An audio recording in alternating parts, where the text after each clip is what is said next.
මම චානිකාද සොයිසා මම මේ පාර ශිෂ්‍යත්වයේ ලියපු දරුවෙක්ගේ අම්මා කෙනෙක්. අද අපි අධ්‍යාපන අමාත්‍යාංශය ඉස්සරහට ඇවිල්ලා ඉන්නවා දෙමව්පියන් 100කට අධික ප්‍රමාණයක් විරෝධතාවක් සඳහා මෙතෙන්ට ආවා. ඒ වගේම අපි ඩොකියුමන්ට් එකක් බාර දුන්නා අධ්‍යාපන අමාත්‍යාංශයට.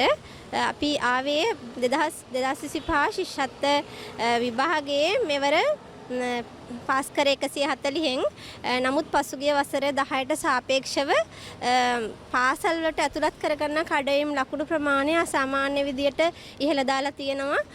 එතකොට ඒ හේතුව නිසා ගොඩාක් දරුවන්ගේ මේ ජනප්‍රිය පාසලක් ලබා ගන්න තියෙන අවස්ථාව මේක නිසා නැති වෙලා තියෙනවා. ගොඩක් දරුවෝ මේ වෙලාවේ මානසිකව ගොඩක් කඩා වැටලා ඉන්නේ.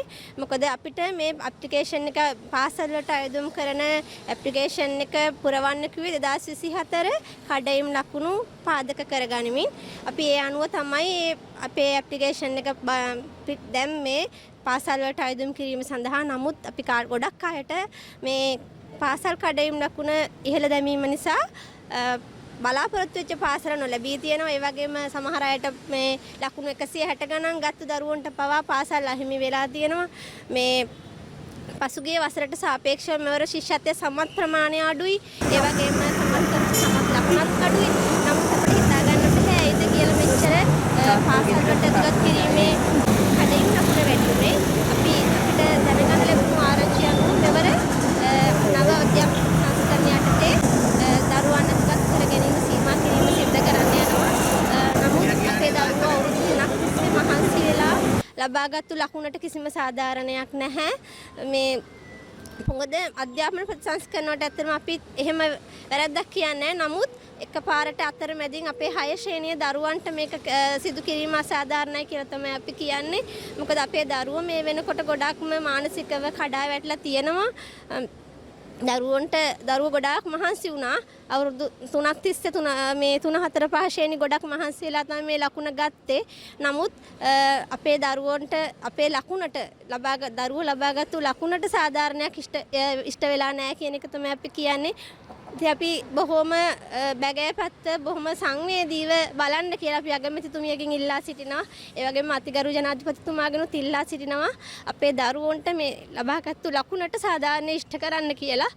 මොකද අපේ දරුවෝ දුප්පත් දරුවන්ට යන්න තියෙන එකම අවස්ථාව ශිෂ්‍යත්ව විභාගයේ අරමුණු දෙකයි කන්නංගර මහත්තයා අපට දායාද කරපු එකක් ශිෂ්‍යාධාර ලබා ගන්න. අනිත් අවස්ථාව තියෙන්නේ ජනප්‍රිය පාසලකට දුප්පත් දරුවෙකුට ඇතුල් වෙන අවස්ථාව. එතකොට මේ වෙනකොට දුප්පත් දරුවෙකුට කොළඹ ඉස්කෝලේකට නැති වුණත් අපිට බලාපොරොත්තු වෙන හොඳ ජනප්‍රිය පාසලකට යන්න ලකුණ අනුව ඒ අවස්ථාව අහිමි කරලා තියෙනවා. ශිෂ්‍යත්ව විභාගයේ අරමුණ මේ වෙනකොට මේ නැති වෙලා තියෙනවා. ඉතින් අපි ඉල්ලා සිටිනවා අපේ දරුවෝගේ අවස්ථාව නැති කරන්න එපා කියලා.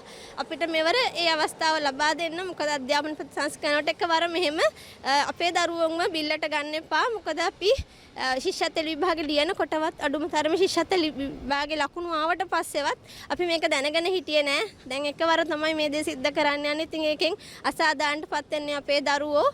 මේ ශිෂ්‍යත්ව විභාගය අපි ලියන්නෙම ජනප්‍රිය පාසලක් ගන්න හෝ ශිෂ්‍යාධාර ලබා ගන්න එක නිසා ඒ අවස්ථාව නැති කරන්න එපා. අපේ අධ්‍යාපන අයිතිවාසිකම් අපේ දරුවන්ගේ අධ්‍යාපන අයිතිවාසිකම් උල්ලංඝනය කරන්න එපා කියලා ගරු අගමැතිතුමියගෙනුත් ඉල්ලා සිටිනවා. ඒ වගේම ගරු ජනාධිපතිතුමාගෙනුත් ඉල්ලා සිටිනවා අපේ ප්‍රශ්න දිහා සංවේදීව බලන්න දෙමව්පියෝ දිහා. අපේ දෙමව්පියෝ ගොඩක් වැඩ රාජකාරී අතරේ මේ ප්‍රශ්න නිසා හුඟක් විඳවනවා. අපේ දරුවෝ මානසිකව කඩා වැටලා තියෙනවා. ඉතින් අපි ඉල්ලා සිටිනවා අපි බාර දුන්නු ඒ ලිපියට අපිට සාධාරණ ඉටු කරાવી කියලා. බොහොම ස්තුතියි.